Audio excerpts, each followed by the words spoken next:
What is going on, movie lovers and bud smokers, and welcome back to another episode of 5 on It. We are your hosts. I am Francisco. And I'm Sir Frazier. And on today's episode, we are diving into the rankings again. Recently, we did a review on The Killer and John Wick. Definitely go check those out if you haven't. As well as Ballerina. Yes. Definitely check that out. We haven't did a review on Ballerina, but definitely go check that out. It's a great addition to that universe. Yeah, exactly. But we felt like we should end the action train on a rankings video, and we are doing the best action movies of the 90s. Rock and roll.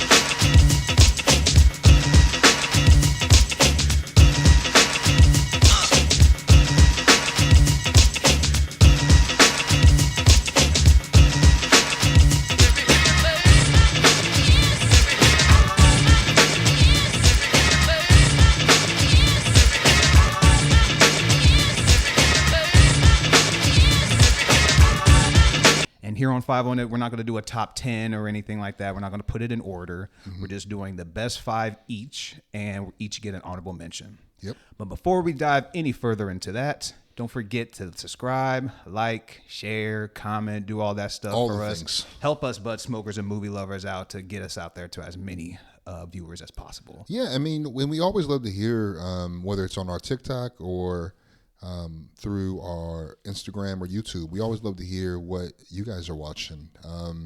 We're always open to reviewing new movies as well as old classics, and there's such a treasure trove of movies that we haven't even gotten to yet. We'd love to hear from y'all. All right, Sir Frazier, tell the people what we're smoking on, man. Man, we are back at it again with the Dougie Blunts. This is the Gorilla Glue. Nice sativa. The activation time will be prompt. Activation time. We're over here hotboxing the house. In the studio. Shaw's like, what the hell's happening? Whoa, yeah. Yeah. So first and foremost, I learned today's the 20th, and this is marks the 50th anniversary of one of my personal favorites, a legendary movie told by a legendary director, and that is Jaws. Turned 50 this year. Oh yeah, I just saw that recently. It had this Check out our review, by the way. Yeah, go check that. I think that was one of our first reviews. Yeah. It might be a little rough because we're not perfect by any stretch of the means, but we definitely have gotten better. We were about 50 plus episodes into this thing, so if you go and check out our Jaws episode, might be a little rough, but definitely go and check it out. Yeah, it's a fun conversation talking about, really an icon in the thriller / horror genre. Still ages incredibly well, but and I hated growing up. I hated Jaws, hated it, but I've grown to love it because your mind expands over time. You start having appreciation for better movies, better foods, everything. And I've definitely come around on Jaws. I don't think it's fantastic. It's not in my all times, unlike Sir Frazier over here, but I can definitely appreciate it for the film it is. No, for sure. Just kind of pivoting into this, man, we're talking about an era of movies that is so rich across genres, and we did our 5 personal favorites of that decade, just casting the wide net. And this time we decided to narrow it down, and I mean, there's so many movies that regrettably we're just gonna miss, and it's one of the challenges, but also one of the fun aspects of doing this list. I mean, we've got really great movies that aren't always the first to mind. I mean, starting off the decade, we had Teenage Mutant Ninja Turtles. That was one of check out the review we did for that. I mean, that was one of the highest grossing independent movies up until the Blair Witch Project. Then you have really great heist military movies, action movies like Three Kings. Yeah. I mean, what are some other ones that kind of Total Recall? I'll just say even like thinking of like war movies. You also got Independence Day. Oh man, Not necessarily a war movie, but an Armageddon that obviously pops out. Man, even like a Starship Troopers. I haven't seen Starship Troopers in a number of years. I actually think they're coming out either with a reboot or a sequel sometime soon, maybe in the near future. But I kind of want to go back and check out Starship Troopers. We also got the heavy hitters when we think of action movies in the 90s, like an Arnold Schwarzenegger. James with like Cameron, a Last Action Hero, or a Sylvester Stallone with a Cliffhanger. Yeah, like so, like with action movies, especially in the '90s. Not only would you have movies that are standouts, you have actors that are standouts, you have directors that are standouts. So I mean, this list is incredibly difficult, but really fun to make. Yeah, and just one movie that I do, I mean. Action covers a wide range of movies because you've got action comedy, you've got action heist, Out of Sight with George Clooney, Ving Rhames, Jennifer Lopez. A personal favorite of mine is Desperado. It's a phenomenal action movie. And of course, you also have the buddy duo kind of comedies of Rush Hour. So just an era littered with just phenomenal, fun movies. And shit, we got. Let me list off a couple of even more little hitters real quick. We got Point Break. We did a review on John Wick recently. Go check that out. But Patrick Swayze in Point Break is just ridiculous. My God, you got to watch your girl around that dude. Demolition Man, another Sylvester Stallone, Wesley Snipes banger. Speed, Leon. We did a review on Leon the Professional. Definitely check that out. Dusk Till Dawn, Crimson Tide with Denzel Washington. Man. Gene Hackman, rest in peace. Yeah, and like I don't know anything about Crimson Tide besides that face-off between Hackman and Denzel. It's an excellent movie. With like they have to like hit a switch to do something, and I'm like, I don't know anything about this fucking movie, but this scene looks intense, and that just got me hooked. And that's been on my list for a little bit now to check that out. Deep Blue Sea. Which is arguably the best movie or best shark movie next to Jaws. Mortal Kombat, which is a classic in my opinion. The Rock. Dude, I got a movie. I actually had a point that I wanted to make because we think about heavy hitters of this era that were action oriented, like James Cameron, right? But I think another great name, harking back to our conversation, a couple weeks ago, is John Woo. I mean, he gave us Hard Boiled, which is celebrated by some as his best movie. He gave us Face Off, and he gave us Broken Arrow. I mean, Face Off is such a... I haven't rewatched that in years, but I remember seeing that in the theater at Lloyd Center with my dad. That movie was so fucking fun. And I saw it years ago after, I was a kid, and it was still fun. That's on my Nicolas Cage watch list because I saw The Rock. The Rock almost made my top 5. Then it got bumped to my honorable mention.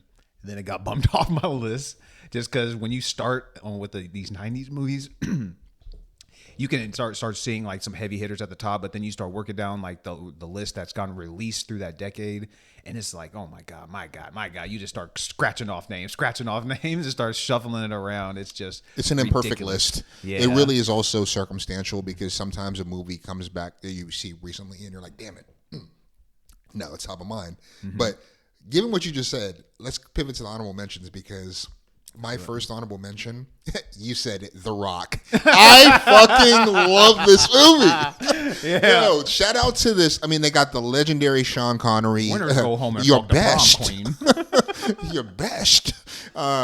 We got Nicolas Cage in his element, and we have the Ed Harris, among many others. Directed by Ed Harris is such an awesome actor. Oh yeah, I mean, directed by Michael Bay, produced by the legendary Jerry Bruckheimer. Man, this is such a fun movie. I remember, everything from the hotel balcony scene where fucking Sean Connery throws his nemesis over the fucking balcony and has him hanging by the string to the fucking car chase in downtown or in San Francisco. Just so many fun action sequences. And also the actual level of the threat, like the actual chemical weapon they were using, the visuals of what that did to people once those little green marbles were punctured. Also fucking dope. I also just love the premise of, these soldiers who felt scorned and unappreciated by the government take arms to, for their fallen brethren to get money to take care of those men's families, those soldiers' families. That was really fun. There's also a really cool fan theory that Sean Connery's character is actually James Bond. It's hella fun. Really? Like there's like a breakdown. I think it may be on Reddit and or YouTube, where they have a breakdown of the timeline. But I think it was between Dr. No and From Russia with Love, where James Bond was missing, and it was believed that he was arrested mistakenly by the U.S. and imprisoned in Alcatraz. Super fun fan theory. Not that I necessarily believe it, but just wanted to call that out. But yes, The Rock is my honorable mention. Dude, The Rock, it almost made my list. The Rock is an awesome movie. Like you said, I was on a Nick Cage bender. I was about to say something else, but I didn't want to hit that pause button. I was watching some Nick Cage movies, and I watched, was it Gone in 60 Seconds? I've seen that a bunch of times. Oh, that's a good one. But I had never seen The Rock, and I never seen Face Off, and I watched The Rock. The Rock was an awesome movie. I haven't seen Face Off yet. That's still on the list. But yeah, The Rock is a banging movie. Then you get Sean Connery too in there. I mean, he's just a legend. I haven't seen too many movies with Sean Connery in it, to be honest. So he's in some of my favorite Bonds. Speaking of movies from that era, GoldenEye. How do we not mention GoldenEye? Man, that's one of the best Bonds. Too bad it was the one that is the only good Brosnan Bond. Oh yeah, I wonder if that movie even still holds up at all. Because obviously the game is a banger on N64. We all know with that, especially with that beat, that fucking main menu, bro. Dude, that actually slappers only. Bro, that actually made me think of something. I was gonna say, what do you think is like the better like theme song or whatever? That like the GoldenEye like not soundtrack, but like that little beat, the theme song. Yeah, that main menu song, or the Mortal Kombat song. For the first one? Yeah, that like Mortal ding, ding, ding, that shit. I was like, if you had to like to pick one of those two, GoldenEye. I think GoldenEye. It has like this kind of like jazzy like elevator beat vibe to it. Bro, I was thinking of both ones, and I was like, even though the Mortal Kombat is super legendary, and as soon as you hit that, dude, your adrenaline gets pumping. You're ready to fucking throw down. You're ready for Mortal Kombat. Yeah. But the GoldenEye one, bro, that one is it's like just so smooth. Beat. Bro, you can start freestyling on that shit. For real. See, did Pete Rock do this? I know. There's like a Instagram video where it was like the tag was like person creating the beat, and it was like, why they didn't have to go this hard, or like they really didn't. It was like, dude, for a kids game, it's like, hey man, do you have that little GoldenEye beat? We don't need nothing special, just something simple. Oh, you mean this? Plays it, and it's just a fucking slapper, bro. But GoldenEye, man, I wonder if that movie still holds up, because I haven't seen it since I was probably a teenager. Yeah, same. It's been a long time. So notably, I think it's understandably why it's got missed. For sure. But man, Pierce Brosnan as Bond, that makes me think. What's your honorable mention? Man, my first and only honorable mention. We are going with what year did this get, ladies? The 1995 banger Heat. Is that on your top 5? I'm not going to say anything. Yes, it is. Yes, it is. The movie's phenomenal. It should have been in your top 5. What are you doing? Well, we could just start it off a little bit now. Oh, man. Bruh. Heat, directed right, by... You lead. You chose this movie. Heat, directed by Michael Mann, starring Al Pacino, Robert De Niro, Tom Sizemore, and the Val Kilmer. I was like the late great Val Kilmer, rest in peace, John Voight. It's just one of the arguably one of the best heist movies ever, if not easily of the 90s. You got like two of like the heavy hitters of that time, of all time, with De Niro and Al Pacino, especially when they have their classic face off in the diner scene. You're getting some outstanding heist scenes in this. I mean, I don't even know like even where to go with it, because it's just such a classic movie, but it's a huge standout. Got 3 banger actors in it, but Heat will just barely miss out on the top 5 for me. I thought about putting it in. I mean, when you're thinking of 90s action movies, Heat is easily a standout, I think, for a lot of reasons, but it just kind of missed out just because I have a little bit more connection to the 5 that are on my list just above it. But Heat comes in for my honorable mention, and I'll let you lead off since it is on your top 5. I mean, man, this is both one of the greatest action movies of this era, and I would say beyond this, one of the greatest heist movies that I've ever seen. And Michael Mann has done some really great work in that genre. Thief is another classic that I finally got to seeing this year. But this movie, it's like one of those really cool procedural dramas, that as it's unfolding, we're seeing behind the scenes what the cops are doing to try to track down these elite thieves. And we get some just incredible action scenes. Especially the standoff at the very end with Sizemore when he gets gunned down. I wasn't a fan of the way that it ended. I wish De Niro would have gotten away and Pacino had died. Yeah. But we do have that really great kind of closing moment with Val Kilmer when they're tracking his wife, played by Ashley Judd. And he has to leave. Natalie Portman is also in it. She's the daughter. It's just like, honestly, I think one of the knocks about this movie from some is it is a long movie. I mean, this movie you're talking about 171 minutes. Yeah, this was like a double VHS back in the day. Yeah, that's kind of honestly that's why I kind of it took me so long to watch it, just because it's a lot to sit down and watch, but.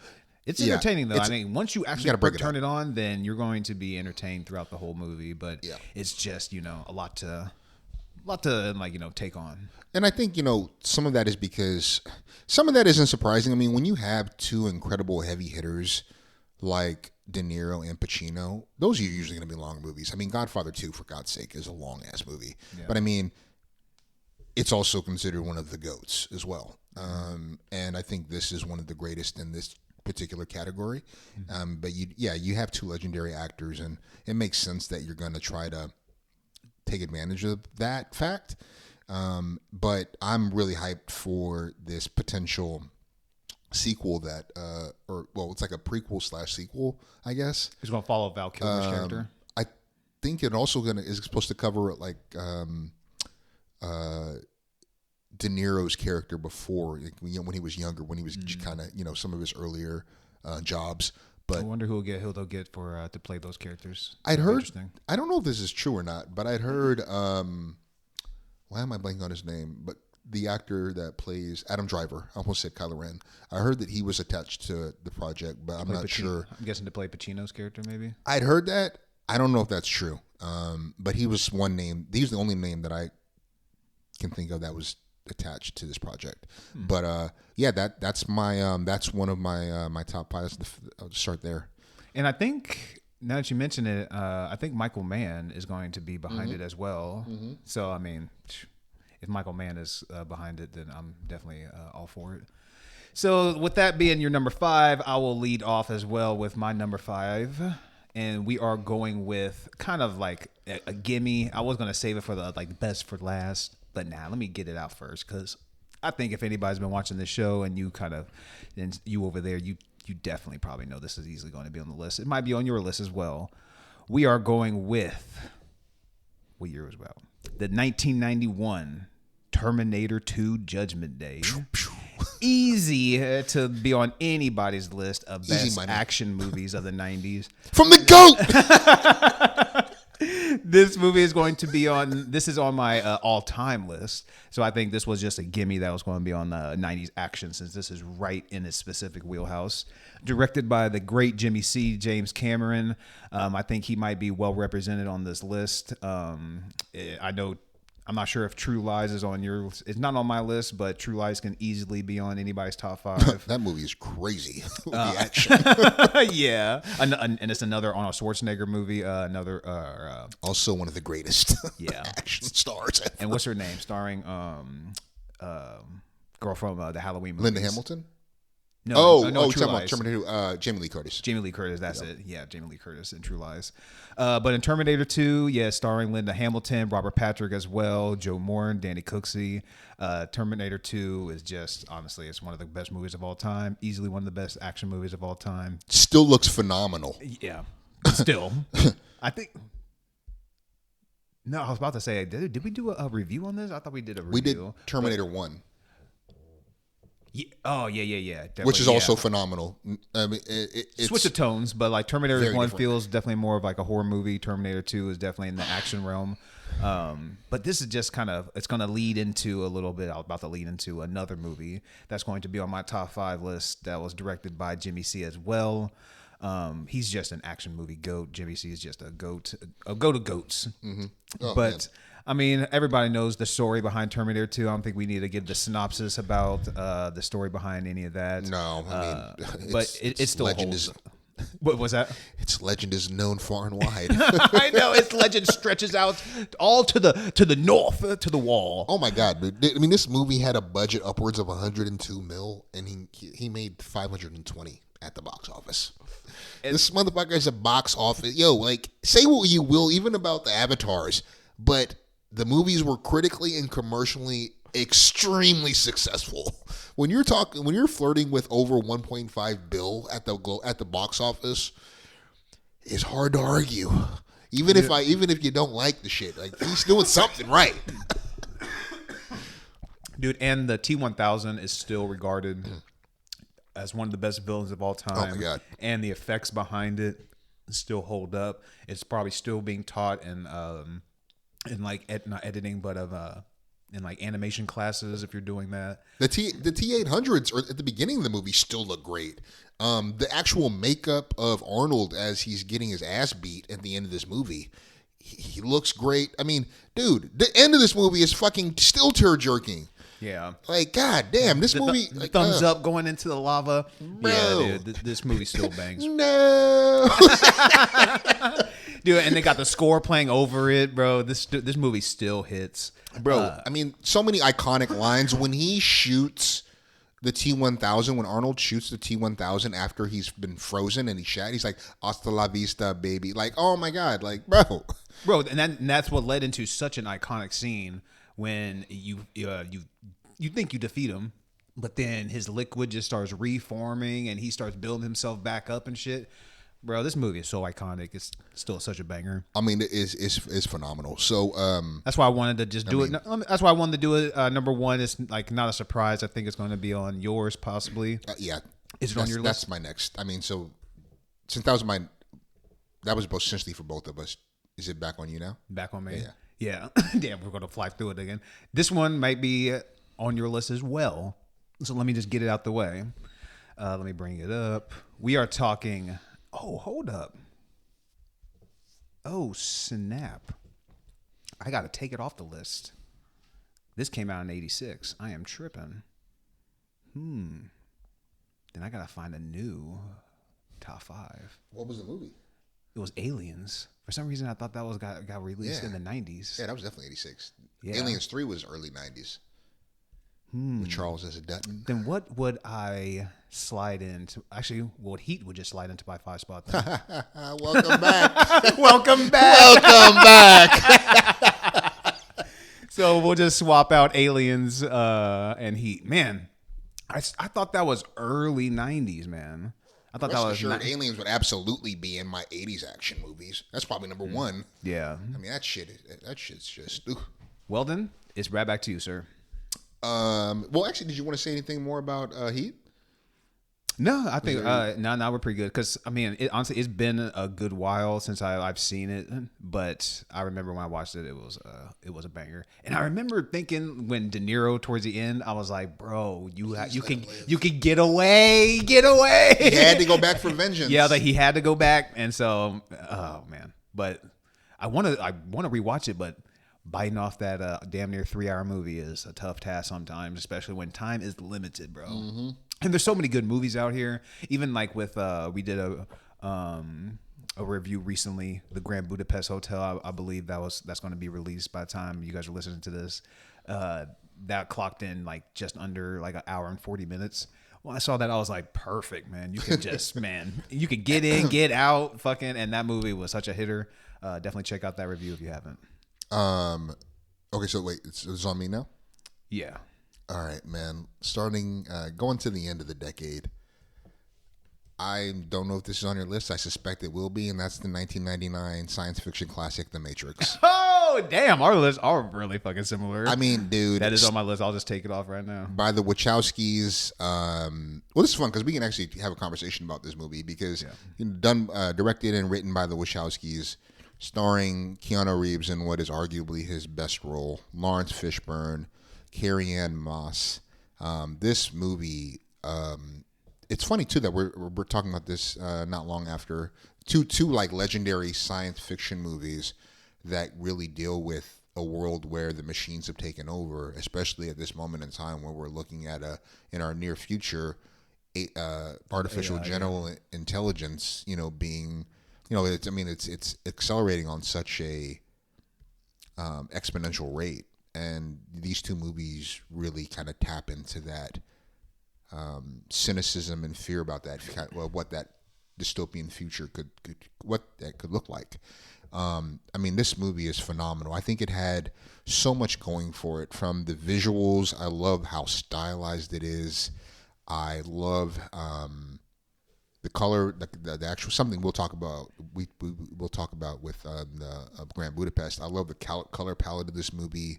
The villains are phenomenal, and it has that element of mystery where you're just trying to understand what the fuck is this? What is the Matrix? Mm-hmm. What is this thing we're trying to unravel?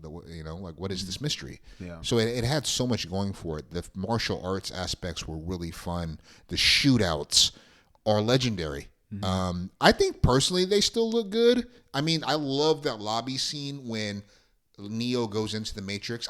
Even though the visuals where they're uploading the guns. Yeah. That's sweet.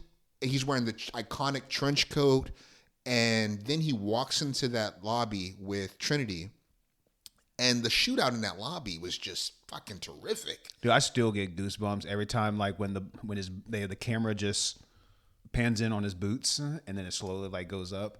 Dude, I always get goosebumps every time that shit starts because as soon as he puts the guns through the metal detectors and it starts going off, it's on and popping from there. I mean, that's arguably like from there, it just like the action gets ramped up so much because like they're obviously trying to break Morpheus out and everything like that.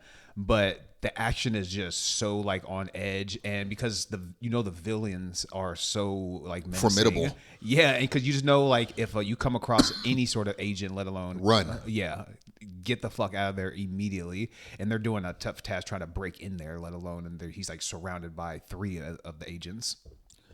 And even like from like the rooftop scene, like when he's dodging the bullets, or even the like you mentioned, like the kung fu scenes when he's facing off against Morpheus, I think it still holds up for the most part. Mm-hmm. And even watching like not only the movie, but you could watch a lot of the behind the scenes of how they made this movie and still be entertained. I mean, there's a reason why this movie got so many accolades. I mean, whether it was the best sound, best special visual effects. This movie was selected for, I didn't know this, but I'm glad to see this. It was selected for preservation by the National Film Registry.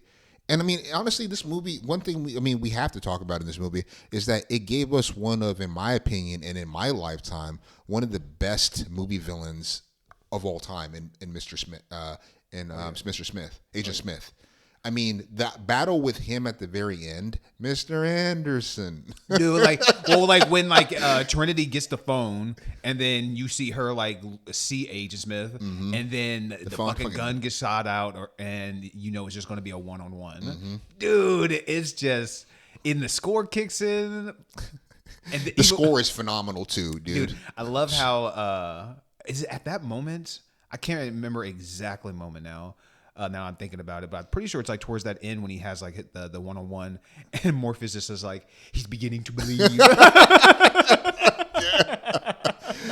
That part always cracks me up, man. But they do have like a great one-on-one. I mean, maybe it looks a little bit on the slower side compared to some of the action that he's doing nowadays. They've definitely sped up some of the hand-to-hand combat, but it still looks pretty clean for the most part, man. And like the story is still good. They build a great lore. I mean, it's a little bit unfortunate that I think the franchise got progressively worse. Yeah, the second one was like that was solid. good. That was still good, but it was a little bit lower than the first one. Yeah. Then the third one was a big letdown, in my opinion. Then the reboot or that sequel was just forget about it. Yeah, just disappointing. It just felt like it was just a rehash of the original in a way, but like a remixed version. Just not for me. I just love the lines too of Smith. He's like, "I'm gonna enjoy watching you die, Mr. Anderson." Like, I mean, even the visuals though at the very beginning, when Neo he takes the pill. I mean, that's an iconic meme now, where you see through Morpheus's glasses, which were fire back then, the two pills, the red and the blue pill. Is it red and blue or red and green? Red and blue. Yeah. Red and blue pills, and Neo selects the right pill, the pill that'll wake him up from the Matrix. Like the visuals of that were really just eerie. Dude, that was always like super haunting. Like when I saw it when I was younger, like when he finally goes into the real world, or no, he's actually in the Matrix at this point, and like it's all dark. There's just a chair, and it's like you can hear the thunder and shit. Just like the way they build like that type of like ambiance and everything, bro. It's super eerie and like has a very creepy feel to it. And it was always another scene in that movie that was like a standout for me was like when they're going through the mansion, and I always liked that character Mouse. I think his name was Mouse, the one who made the girl. Digital Pimp. Yeah, exactly. Digital Pimp. And pretty much like when he sees the black cat and he's like, that's weird. Deja vu. And they were just all tripping, and they know it's just like they got to get the fuck out of there. And Mouse is like trapped, and he whips out the Tommy guns and everything. Bro, I remember I've always loved that part, like, because it was just like, it was just crazy because you're just like, oh my God, get the fuck out of there. You're on edge, man. But yeah. The Matrix is, especially when the agents appear, because you just know like, oh fuck, they got to run. And because they also say like nobody has ever survived an encounter with an agent. It's like nobody an encounter, like let alone like a fight or anything. You just don't really want to be walking by one or have them look at you wrong. Like, bro, if they see you, like you don't want to be on their radar. Right? I love when Morpheus is describing that. He said, "I've seen men empty entire clips at agents and hit nothing but air." Yeah, but it was also that also builds up the moment when he finally does dodge the bullets. Trinity, help!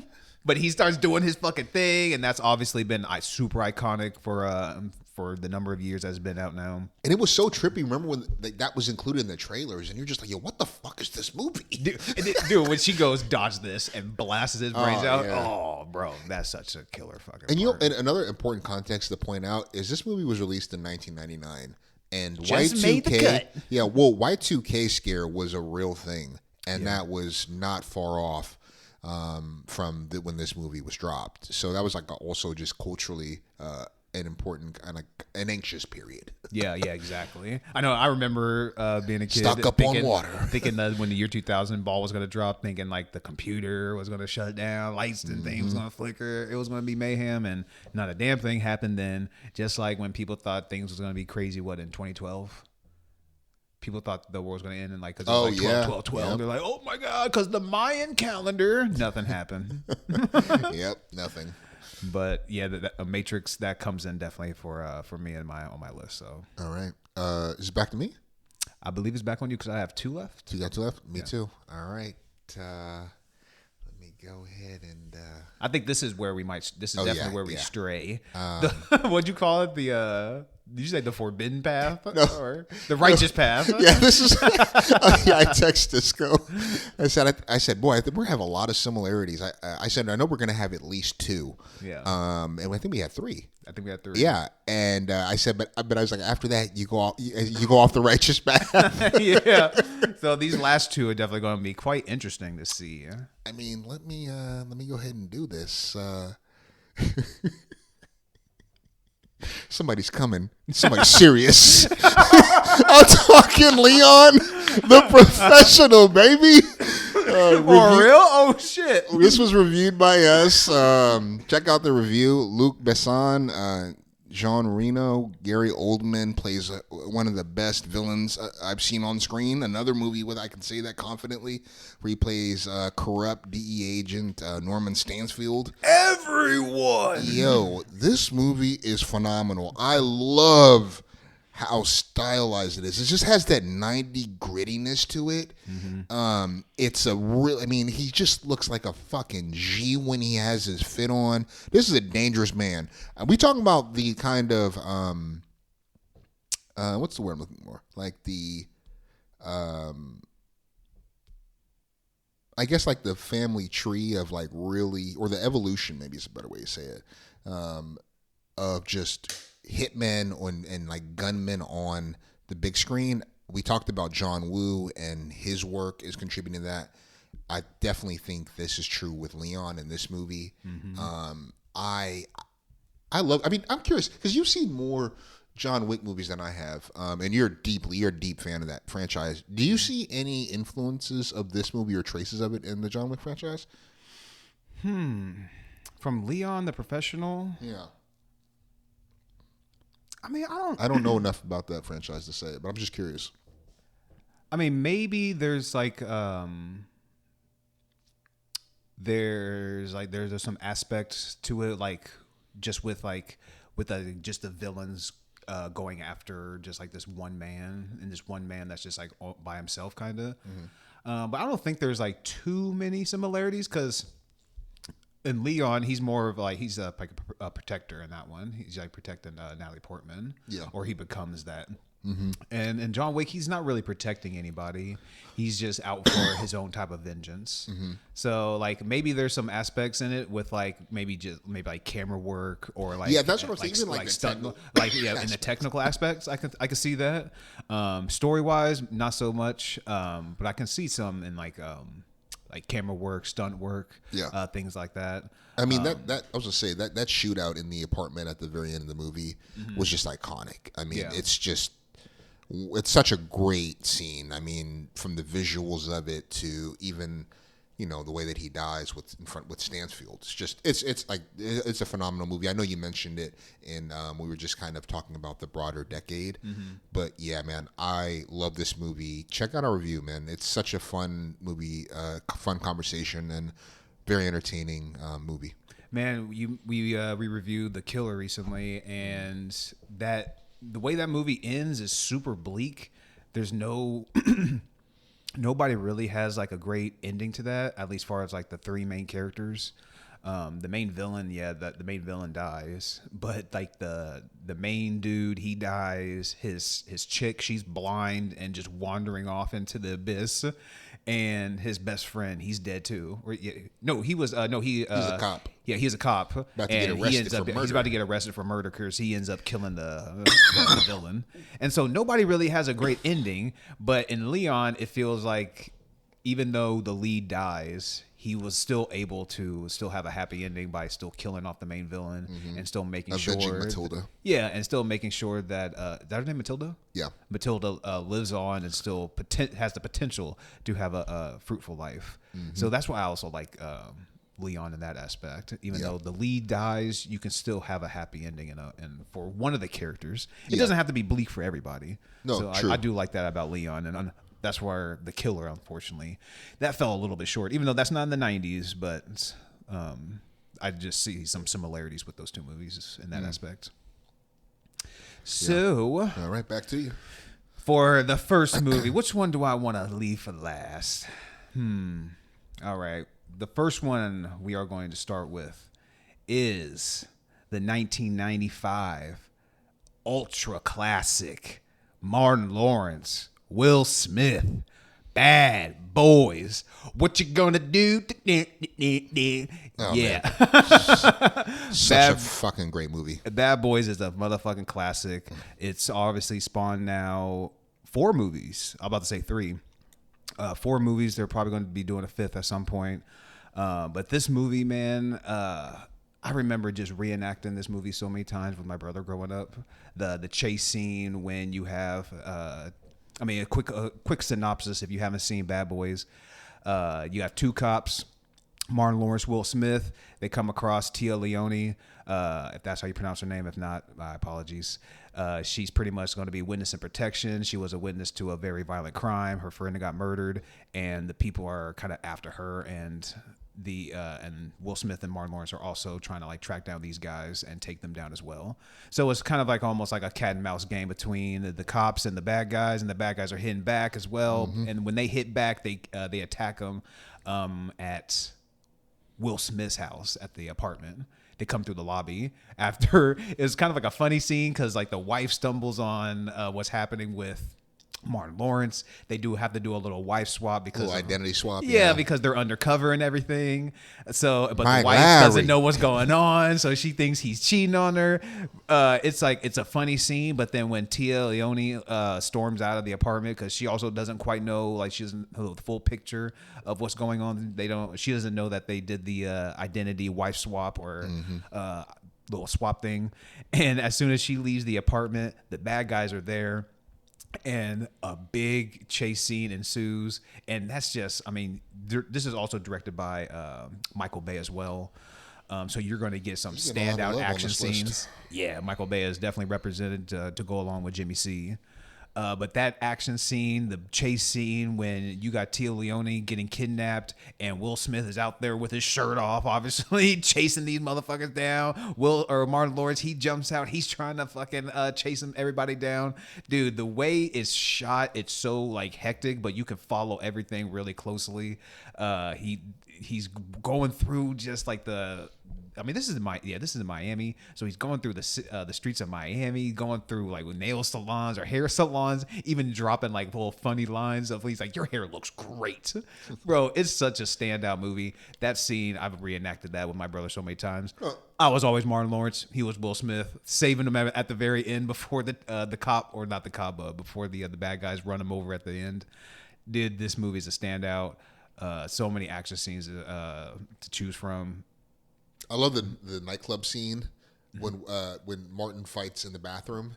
Yeah, when he's like when Will Smith is like being entertained by the dancer. Oh my god, he's damn near fucking drowning and shit. Yeah. Oh yeah. That movie is just it's one of the best buddy duo movies. However, I will say this: I will put Rush Hour 1 against any of the Bad Boys. Yes. Ooh. I think that movie is phenomenal. Ooh. I think Bad Boys, in my opinion, is the best. If we're only talking about like the comedic side, because they're both action comedies. I think Rush Hour leans more into the comedy. Yeah, I think that's fair to say. Yeah, for sure. But I think that the screen chemistry with those two, especially in that first one, dude, Rush Hour is just. I mean, I don't know what you think. What you think? I think that rivals it very because, like you said, that one leans more into the comedy. This one leans more into the action. But something that they both have is great screen chemistry between the two characters. I don't know. I haven't seen Rush Hour in a minute, so I'd have to go back and rewatch that to like actually give my like full opinion on it. But I think Rush Hour is an easily like versus battle against the Bad Boys just because of that aspect, because they easily have that screen chemistry. I think Bad Boys is the better franchise because I think Rush Hour 1 and 2 are great. The third one is okay. Third one, it's forgettable. But I think the first and the third Bad Boys, for me, I think the first is my favorite, but the third one is damn good. Third one's really, even like the fourth one. I thought the fourth one was still a worthy. Goofy for me. I mean, there was some very goofy moments, like when Martin is like dying and he's having like that out of body experience, and he's like visualizing the beach and all that weird shit. There's some goofy moments, but I still think it's a worthy entry in the franchise. Like where it ranks, that may vary depending on the user, but I still think. Yeah, as a whole, I would say Bad Boys is the better franchise than Rush Hour. But man, I haven't seen, because I rewatched Rush Hour 2 and I still thought that was pretty good. I haven't seen Rush Hour 1, and so I don't know. I'd have to go back and rewatch that. But man, with Bad Boys, you're definitely not gonna be disappointed. You also get John Sally. He plays a great side character. The wife, Teresa Randall. Oh, Teresa Randall and her character is Teresa Burnett. I guess they didn't want to get too confusing on that one. Even the captain, Joe Pantoliano. Mm-hmm. Dude, there's the cast is great. The action is great. Bad Boys. That's my fourth selection in this list. All right. I'm now that I've heard your list, I'm damn certain I know what your first movie's gonna be. Your last movie. You think it? Yeah, I know what it is. I know what it is. Give me what do you think it starts with? Steven is the director. Oh, no. Nope. Oh, man. I can't believe it. Were you thinking of... Jurassic Park is in your number one. I didn't even think of Jurassic Park. I can't believe that, bro. I thought for sure that was going to be on your list. That's not even on my list. Dude, really? That is an action movie. Absolutely an action movie. Man, it didn't even come to my mind when I was thinking of action movies. I mean, right? I mean, I'm not tripping. I don't know. That's an action movie. I don't know. When you click on it, it says adventure sci-fi. But see, like, what's adventure? Adventure is like action, though. Because that's like Indiana Jones. Well, what's like Indiana Jones then, too? Indiana Jones, that would be action. Right? Okay. Yo. Like, adventure is pretty much action. It says here, on Wikipedia, sci-fi action film. I didn't, but that didn't even I didn't even think about. Enough. Damn. Okay. But yeah, now I'm hella curious. I was like, he's saving the best for last.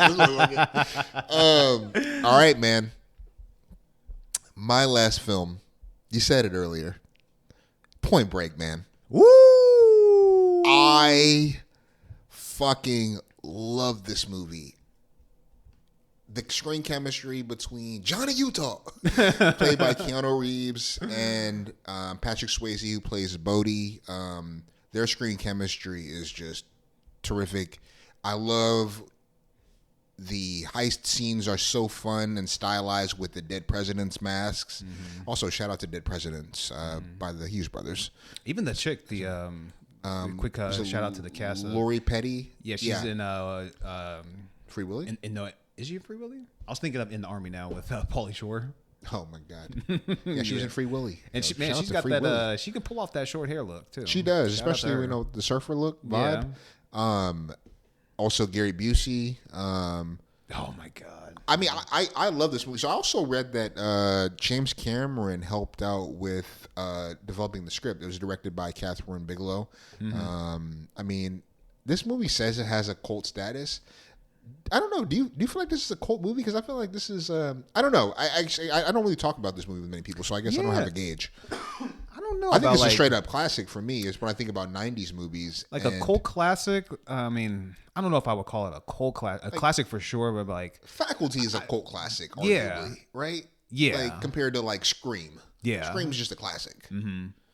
Yeah, I don't know if I would categorize Point Break in that aspect, but I mean, who am I to? If somebody wants to put it there, I suppose. Yeah. But we also gotta talk about how it spawned the Fast and Furious franchise. Oh God. Yeah, how it just stole its idea, man. Complicated legacy there, but I would say though, like cars definitely have a more longevity than surfing, though.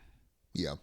Of like where you could take it, like as far as like the story and everything. Storyline, yeah. It just makes more sense. I think it was really fun seeing Johnny Utah kind of straddling that line of kind of obviously trying to figure out who these surfers are, mm-hmm. Who are robbing the banks, but as he's doing that, he kind of buys into a lot. He seems to be conflicted, not just because of the romance that he forms with Lori Petty's character, but also, I don't know, I think he sees something that he can identify with in Bodhi, even if he doesn't agree with his means.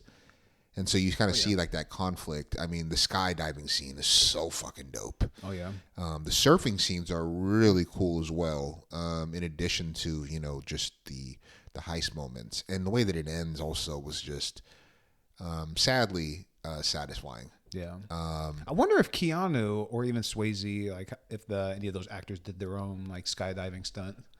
Just thinking of Keanu and how like he does all of his. It, I ain't gonna lie. I mean, you never know. I mean, especially with Keanu, how he likes to do his own stunts nowadays. I wonder if that's how he was back then too, as well. Bro, you just didn't hear about it. He actually, he definitely did, bro. Because there's the scene where Johnny Utah, so Keanu Reeves' character, at the very end, he ends up diving off the plane to go after Brody because he doesn't have a parachute. Mm-hmm. So he is literally fucking with his gun in his hand, fucking going after Bodhi. And this shit is like, he's like, yo, you pull it. Because he's basically forcing him to either drop the gun while holding on to him and pull the parachute string, or shoot him and they both die. Mm-hmm. And so he puts him in this impossible choice situation. And if you go back and rewatch this movie, I watched it maybe a month or so ago. Mm-hmm. Dude, that fucking skydive scene is so intense and so fun. Just another reason why this movie is the classic that it is to me as far as action. Yeah, Point Break is a movie that I definitely have to check out again. I've seen it, but I haven't seen it in a good little while. I've watched a few highlights because I was putting something together editing wise, and I was watching like a few things from Point Break, and like some of the skydiving scenes came up. And they shit just got me going. The scenes look at least like super well made. So, and I just remember the movie being a standout. So I definitely got to get back on that. And the poster's dope with the robbers with the president mask and the guy wearing the Dick Nixon is throwing up the peace sign. Yeah. Oh man, but hey, that's the fifth movie for me. What about you, man? What you got? All right, the final movie on the list, the last movie that we are rounding out for the best action movies of the 90s. We are going with the 1998 action horror directed by Stephen Norrington, Blade. Oh, man. Yes, sir, Damn. Man. I wasn't going to put Blade on this list. It was just kind of hanging on the side, but the more I thought about it, I'm like, bro, I'm putting fucking Blade on this movie or on this list. I've rewatched this so many damn times. It's endlessly rewatchable for me. It definitely spawned at that time, I guess, Marvel and like some of the superhero movies. Even though you don't necessarily think of superhero movie with Blade and like in the same sentence, but it is a Marvel character. He is a superhero, even though he necessarily doesn't. Yeah. Even though he doesn't necessarily, come to mind initially. But this movie stars Wesley Snipes as Blade, Chris Christopherson, Stephen Dorff, Sanaa Lathan. Even though I did not know that was Sanaa Lathan for so long. And then like I was like, oh, that is her. And I'm not sure how you pronounce this. Donnie Logue is the dude that plays Quinn. He's the guy that gets his arm chopped off. And he's and then he ends up getting the glasses. My Wife and Kids. Or no, not My Wife and Kids. What was that movie or the family show he had on Fox? He had, what was it called? I'm bringing it up right now. Grounded for Life. Grounded for Life. I guess he had 2 TV shows. He had that and Just Like Heaven. Oh, boy. Never heard of that one. Yeah. Front.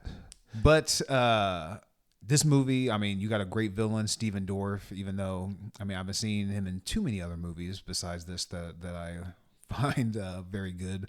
But he plays a great villain, Deacon Frost. Blade, cool name, too. Yeah, for real. And he's got like a great ending battle with Blade when he finally has like the blood of Blade and he's given up to the gods or whatever you want to look at it. But when he finally gets his power and when Blade chops his arm off and is like fucking morphing back, he's like, it's too late, Blade. And his fucking arm comes back. Dude, this movie is a huge standout. Mm-hmm. Chris Christopherson is great as like Whistler. You see him even like when Blade 2 and Blade 3 comes out. Like this was a great beginning of the franchise, even though in Blade 3 it kind of falls off the rails a little bit. Yeah. But man, I don't even know what more to say about it besides it's the actions that stand out. The story's great. If you don't know that much about it, he was born. He's half human, half vampire. He has all the strengths, none of the weaknesses except for the thirst. So throughout the movie, you see in him taking his potion, and you kind of see in how he goes. If he doesn't get his potion enough time, he definitely has his downside. His episodes. His little episodes. So you kind of see a little bit of the character development in that way as well. But it's just a big standout, man. If you're into superhero movies, you're getting a little bit of the horror aspect as well. Wesley Snipes is a huge standout as Blade. You get some of his martial arts in the action scenes as well. And like I said, Chris Christopherson, Steven Dorff, you still get some of the great side characters. Blade is just a huge standout for me, so that comes in for my last movie on this list. You know, Blank Man walked so Blade could run. Did Blank Man come out first? 94. Ooh, man. I guess that is right, man. No, but man, well, that's those are our lists for our favorite action movies from the 90s. Drop some comments below and let us know what some of your favorites are. Yes, sir. We'll catch y'all next time. Peace.